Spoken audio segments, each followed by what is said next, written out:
Assalamualaikum warahmatullahi wabarakatuh. Kembali lagi di Pocket, podcast Kesima Time. Kali ini dengan episode baru, podcast terbaru, bahasan baru, dan yang insightful banget pastinya. Sebelumnya, kita kenalan dulu yuk. Namaku Laila Indah Pradita dari Departemen EPR, Economic and Public Relations Kesima, bakal nemenin sobat Kesima semua di Pocket kali ini. Basa-basi dulu kali ya, biar makin dekat. Gimana nih kabarnya sobat Kesima semua? Gak kerasa banget, liburan semester udah dimulai. Semoga sehat kantong, sehat mental, dan IP-nya sehat pastinya. Mari kita aminkan bersama yuk. Semoga sobat semua mendapatkan waktu liburan yang menyenangkan. Di Pocket kali ini, kita bakal bawa bahasan yang bisa nemenin waktu luang sobat Kesima semua. Kalau liburan gini biasanya kalian ngapain? Apa masih bersahabat sama kasur? Nonton drakor sampai mata perih? Atau mungkin beli GoFood dan nonton Netflix sampai lupa waktu? Tapi pastinya dari sobat Kesima semua kangen banget gak sih yang namanya beraktivitas normal, ngelakuin hal-hal produktif yang pastinya menghasilkan, khususnya cuan-cuan yang bisa menuhin isi dompet. Nah, pas banget nih, di Pocket kali ini kita bakal bahas gimana sih ngehasilin cuan tapi sambil ngejar akhirat. Mungkin kita nggak usah pakai basa-basi lagi, kita langsung sapa aja narasumber kece kita. Assalamualaikum Mbak Sabita Aulia. Waalaikumsalam warahmatullahi wabarakatuh. Halo Laila, salam kenal ya. Gimana kabarnya? Alhamdulillah Mbak, aku lagi sehat-sehat aja nih. Gimana nih Mbak kabarnya? Alhamdulillah aku juga sehat. Dan aku izin ya menyapa sahabat Kesima semuanya yang mendengarkan dimanapun kapanpun. Semoga dalam keadaan sehat walafiat. Amin. Amin. Mbak Bita lagi sibuk apa nih? Oke, kalau mau berbicara kesibukan, mungkin aku sedikit memperkenalkan diri juga. Tadi sudah dipanggil ya nama lengkap aku Sabita Aulia Rahma. Aku mahasiswi semester 6 Prodi Ekonomi Islam FEB Undip. Nah, kalau kesibukan ya udah pasti lah ya setelah kuliah, tugas gitu. Nah, untuk organisasi ini aku ikut Senat Mahasiswa dan di eksternal juga aku ikut relawan filantropi Indonesia. Mbak Bita bisa kali ceritain keseharian dan aktivitas Mbak Bita? Oke, kalau misalkan keseharian ini aku lagi insight banget sih sama buku bisnis. Terus juga kalau keseharian ya di rumah aja ya. Sekarang kan lagi pandemi gitu kan, dengan aktivitas rumah. Kemudian teman-teman bisa mampir mungkin ya. Jadi aku tuh punya platform namanya Frasa Taksa. Di situ ya sedikit tulisan gitu kan. Nah, terus juga ada di kuliner dari Dia Dapur, terus juga ada di fashion hijab di Jamila Shop, terus juga ada store beauty itu di Maisun Care gitu mungkin, Laila. Wah, menarik banget nih tentang pengalaman Mbak Bita. Oh iya Mbak, sebelumnya kan Mbak Bita udah ngejelasin ya banyak pengalaman Mbak Bita nih. Jadi pengen nanya, yang bikin Mbak semangat banget untuk berwirausaha itu apa sih Mbak? Dan kenapa milih berwirausaha? Kenapa nggak milih untuk coba magang atau pekerjaan yang lain gitu? Oke, ini pertanyaan bagus banget Laila. Nah, disclaimer sebelumnya, aku ini bukan yang ahli di bidang bisnis, bukan juga antusias bisnis, bukan pakar bisnis gitu kan. Mungkin di sini kita bisa sharing-sharing aja gitu kan, sama-sama belajar gitu. Nah, untuk pertanyaan kenapa sih akhirnya kita pilih usaha gitu. Nah, mungkin di luar sana banyak teman-teman yang sudah berada di zona nyaman dengan income yang ya cukup lah gitu. Terus juga ya ini buat kehidupan sehari-hari gue cukup gitu. Nah, untuk memutuskan kita terjun payung ke dalam sebuah bisnis itu karena pertama di zaman sekarang siapa sih yang bisa menentukan nasib kita gitu loh. Banyak pekerja yang di PHK, terus juga ya akhirnya memulai untuk bisnis gitu. Nah, bisnis ini menurut aku sangat dinamis ya sama zaman selagi kita bisa terus berinovasi. Jadi menurut aku ketika misalkan kita memutuskan untuk bisnis itu jalan yang tepat sih buat nanti masa depan kita gitu. Oke Mbak, Mbak sendiri saat memulai berwirausaha, adakah struggle yang mungkin Mbak hadapi dan gimana Mbak mengantisipasinya? Wah, ini pertanyaannya udah pasti ya, ini tantangan atau ya struggle ya tadi dibilang itu banyak banget gitu. Dari kita itu nggak ada konsumen, kita bingung masarin produk, terus kita bingung branding produknya gimana, itu udah pasti ada gitu. Nah, kalau untuk mengantisipasinya, otomatis yang menjadi dasar sebelum kejadian itu kita harus punya banyak ilmu gitu. Nah, yang kedua, kita ketika misalkan sudah punya banyak ilmu, ya kita harus analisis pasar, analisis resiko gitu kan. Karena untuk meminimalisir tadi kegagalan atau akhirnya kita ya bangkrut gitulah bahasanya. Menurut aku struggle itu udah pasti ada dan kita harus siap menghadapinya dengan ilmu dan persiapan gitu. Bener banget sih Mbak. Tapi ya Mbak, banyak banget anak muda di luar sana yang mungkin masih minder atau bahkan ragu buat berwirausaha karena belum ada modal dan gak berpengalaman. Atau mungkin merasa relasinya masih sangat kurang untuk memulai. Buat bisa mengatasi pikiran-pikiran itu gimana ya Mbak? Oke, ini umum banget sih, wajar ya. Maksudnya setiap kita mau melangkah untuk hal yang lebih baik, pasti adalah ketakutan itu, udahlah itu wajar ya. Kayak pertama, kita bilang nggak punya modal, boro-boro buat hidup sehari-hari aja susah gitu. Nah, teman-teman bisa join dulu ke reseller gitu kan, yang tanpa modal gitu. Terus oke, join reseller tapi nggak ngerti nih gimana cara masarinnya gitu kan. Ya udah, teman-teman harus berani untuk mencoba gitu kan. Nah, ketika misalkan nggak punya ilmu, nggak punya relasi, nah teman-teman bangun gitu kan, bangun relasi gitu. Sekarang udah banyak banget kayak kolaborasi. Maksudnya ini eranya kolaborasi gitu. Terus juga era digital, teman-teman udah mudah banget gitu dengan platform untuk teman-teman menimba ilmu tentang bisnis di webinar, di sharing kelas online gitu. Jadi nggak ada alasan untuk teman-teman nggak memulai bisnis dari sekarang. Cuman satu hal, teman-teman mau untuk mulai atau enggak gitu.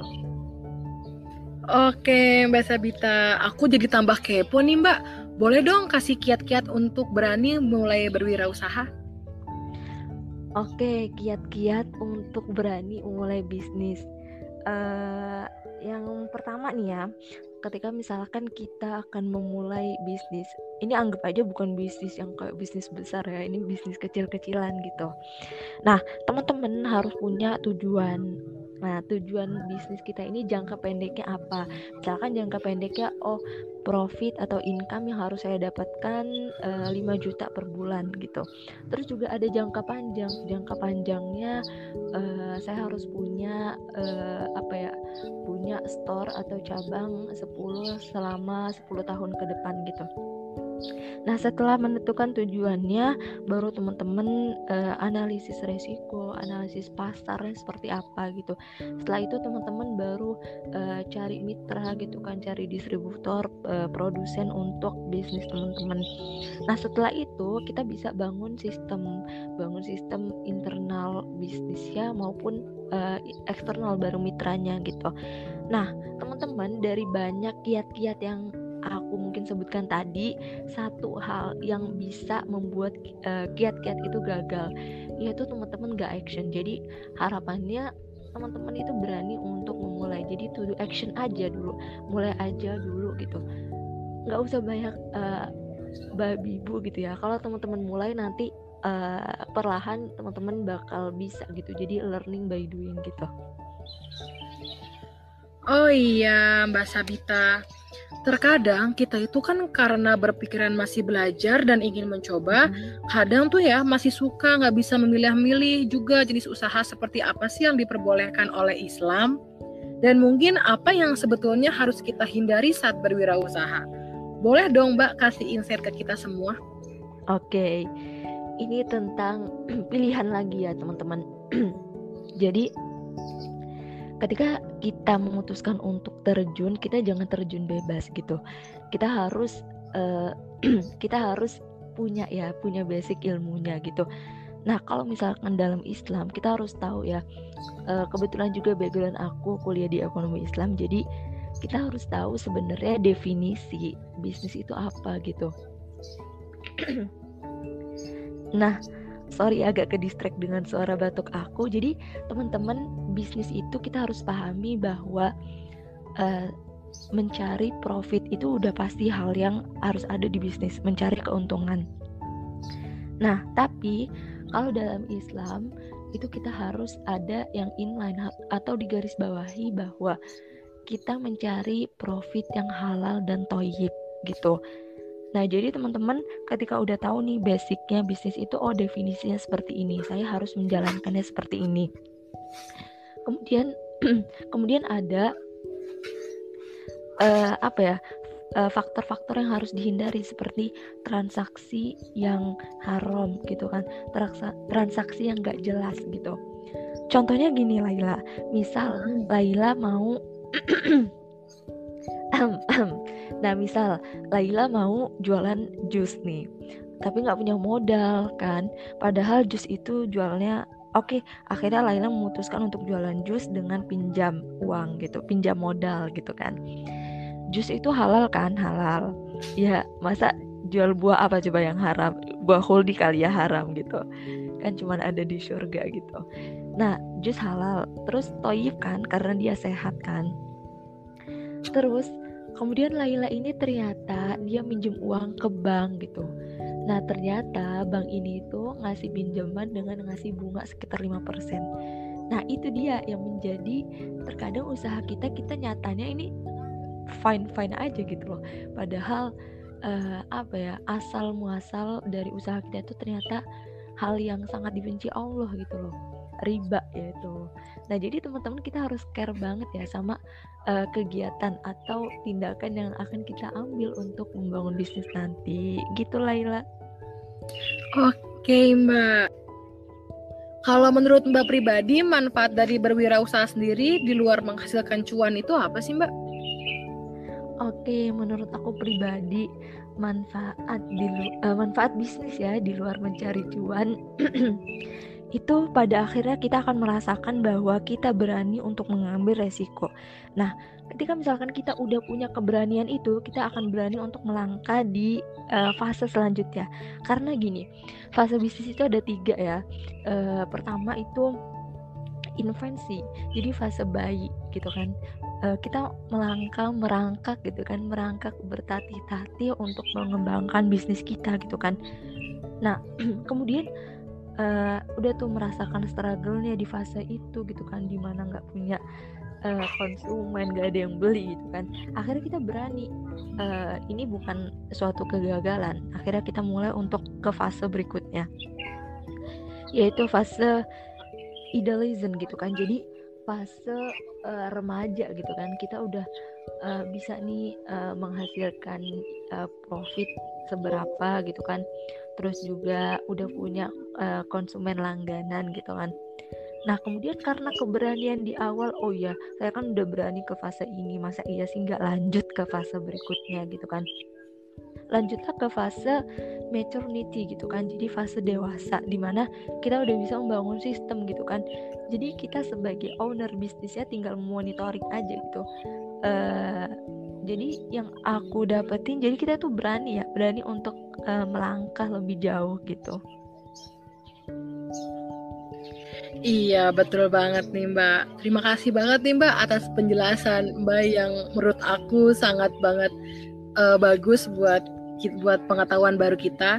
Nah, kembali lagi ke omongan Mbak Bita yang tadi, bahwa ketika kita berhasil berwirausaha, kita akan mendapatkan kesenangan sendiri kan ya Mbak ya? Bener banget. Lebih baiknya lagi kalau kita bisa membagikan, kita bisa membagi berkah itu bersama-sama juga. Karena bentar lagi kita kan mau Idul Adha nih Mbak. Iya bener banget, bentar lagi banget, 20 Juli kan. Betul. Kebetulan banget di Kesima itu ada infak kurban online, Mbak. Oh gitu. Wah itu inovasi bagus dong kan di era ini, apalagi pandemi kan nggak bisa langsung tuh datang ke apa namanya ke tempat ngasih setor uang infak kurban kan. Betul. Jadi di sini aku izin beritahu sistematis dari infak kurban online ya, Mbak. Iya aku juga mau tahu dong. Oke, infak kurban online merupakan agenda rutin dari EPR Kesima yang dilaksanakan setiap hari Jumat. Melalui pamflet yang dibagikan di media sosial, kita mengajak sobat Kesima untuk berbagi rezeki dan berkenan dan kebaikan walaupun tidak bertatap muka. Dalam pamflet sudah tertera kontak person dan beberapa media e-wallet yang telah tersedia. Make sure sobat Kesima semua bisa mampir ke IG Kesima yaitu Kesima_Undip dan IG-nya KBC yaitu KBC_Kesima. Nah, kembali lagi ke topik kita yang awal. Satu pertanyaan lagi nih Mbak. Boleh. Apa sih perbedaan signifikan yang Mbak rasakan sebelum dan sesudah terjun ke wirausahaan? Oke. Nah mungkin aku sedikit nambahin ya terkait tadi kan Laila mengajak kita untuk berkurban. Nah sebenarnya teman-teman sekarang itu udah zamannya kita dimudahkan banget ya. Kita dimudahkan banget adanya infak kurban secara online. Terus juga kita tuh bisa infak kurban dengan berapapun ya yang kita miliki gitu. Nggak harus kalau zaman dulu kan mungkin kita harus menabung dulu 2 juta buat beli kambing gitu kan. Nah sekarang misalkan teman-teman hanya 200.000 teman-teman bisa setorkan itu untuk niat infak kurban gitu. Nah pahalanya tidak akan berkurang gitu loh. Pahalanya tetap itu pahala teman-teman berkurban di mata Allah Subhanahu Wa Taala.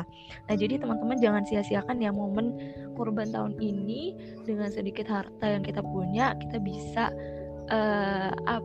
memberikan kita bisa menunjukkan kepada Allah bahwa ini loh kontribusi kita untuk agama kita gitu loh.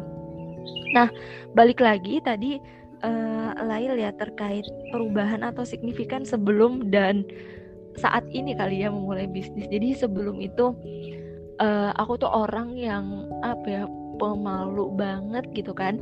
Nah terus kayak nggak berani untuk ngomong di depan orang mungkin kan, terus juga menjualkan produk itu nggak berani gitu kan. Nah setelah misalkan kita punya bisnis gitu kan, kita itu mau nggak mau harus bertemu dengan banyak orang gitu kan. Kalau misalkan perubahan signifikan mungkin signifikannya ke diri kita sendiri ya, karena kita akhirnya berani untuk mengupgrade diri gitu kan, berani untuk memulai hal yang baru gitu. Dan yang itu sebenarnya nggak ada gitu loh, bukan nggak ada, maksudnya itu sebenarnya hal yang sulit gitu kan dilakukan oleh orang lain. Ketika misalkan kita berani, berarti kita menganggap diri kita tuh mampu untuk hal yang lebih besar nanti gitu.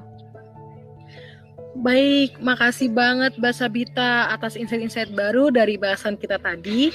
Menarik dan seru banget. Semoga habis ini kita makin mantap dan yakin buat mulai berwirausaha dan ngehasilin cuan pastinya. Dan gak lupa cuan yang halal ya Sobat Kesima.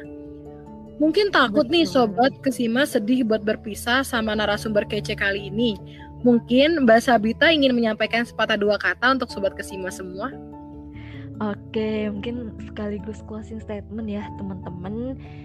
Jadi harapannya mungkin setelah kita banyak nih ilmu tentang membangun bisnis gitu kan, ayo mulai gitu loh. Karena pertama nih ketika misalkan aku sebelumnya sampaikan bahwa kita itu harus punya tujuan, mitra, analisis, bangun sistem. Kalau teman-teman nggak bisa action, bukan nggak bisa ya, teman-teman tuh semuanya bisa gitu kan. Kita itu semuanya punya kemampuan, cuman kemauan itu yang susah. Teman-teman harus berani untuk action. Jadi itu ketakutan itu dihilangkan gitu kan, karena risk is always the benefit if you love gitu.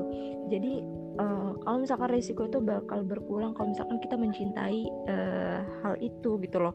Jadi nggak usah takut, ambil aja risiko itu, kita belajar sambil berjalan gitu. Harapannya semoga teman-teman atau semoga kita semua diberi masa depan yang cerah gitu.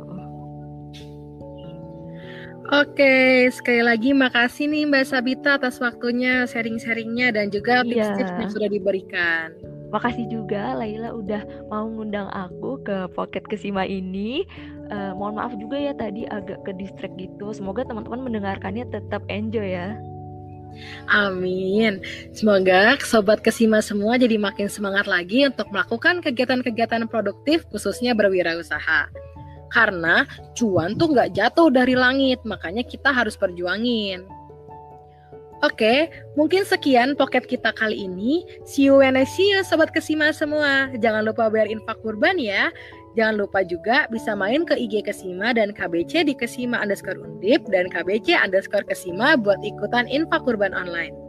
Di sini aku Laila Indah Pradita dan narasumber kita hari ini Sabita Aulia Rahma. Pamit undur diri. Sekian. Wassalamualaikum warahmatullahi wabarakatuh. Waalaikumsalam warahmatullahi wabarakatuh.